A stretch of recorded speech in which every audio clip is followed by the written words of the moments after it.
po. Bicol Express with sitaw. Sarap po yan, eh. Tayo niyo po. Kulong-kulo po yan. Ano po ng baboy po. Bicol Express. Ang masarap namin ulam today.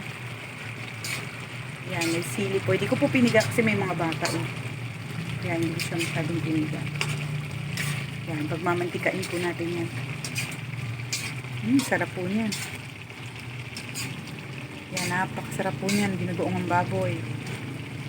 Bicol Express. Yan, sarap guys. Tikman po natin yan maya-maya. Tikman na po natin ang ating ginugoong ang baboy. Tama-tama, ang sarap. Patuyo-tuyuin lang po natin yung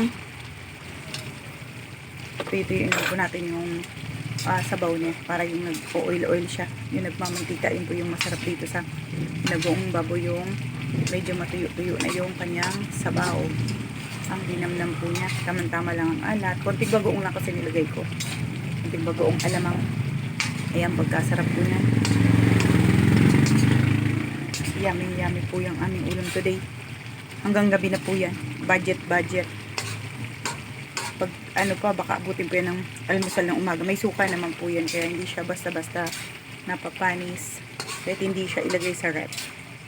Yan, itatago mo lang siya sa magandang pwesto sa kusina. Medyo malamig-lamig. Ayan, sarap po niya, no? Nagmamantika na po. Kita nyo guys. Yan po yung kanyang sili. Ay, sarap. Naku, forget na muna sa diet. Diyos ko.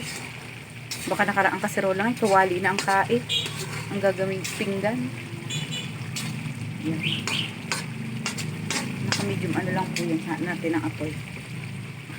Tignan natin ang porky. Pero pinakuluan, na free boil ko naman po siya bago ko siya pasok ko.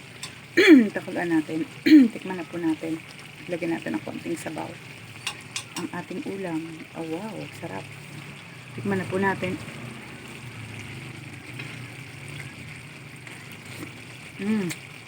Lambot. Hahap. Almost mouth melted na po yung hap. Di ko mapigilan.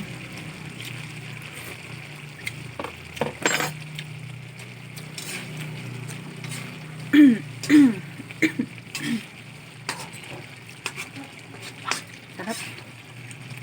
Muntik na nga po itong mapalpak. Gawa ng kapatid ko nang una sa pagluto. Hindi naman maalam. Buti na habol ko. Diyos ko. May proseso kasi sa tamang pagluluto ng masarap na binuguan. Ayoko yung hilaw-hilaw pa. At ayoko yung hindi nag-oil-oil. At kailangan siyang minimiksa ng suka para 3 kutsarang suka po ang minix ko dito. Hindi po na siya lasa kasi luto na yung suka niya.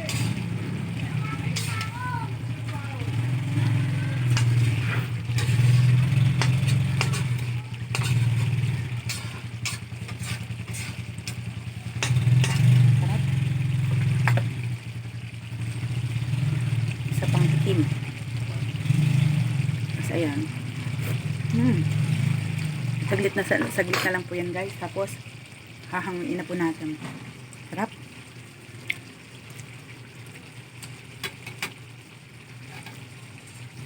Sarap din yung may konting sabaw. Kahit paano. Pero yan nag-oil na po yung sabaw niya.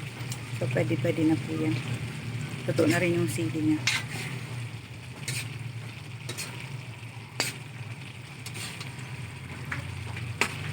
Yan, isang masarap na tanghalian po sa atin. Kapartner niyan ay tubig na malamig, rice.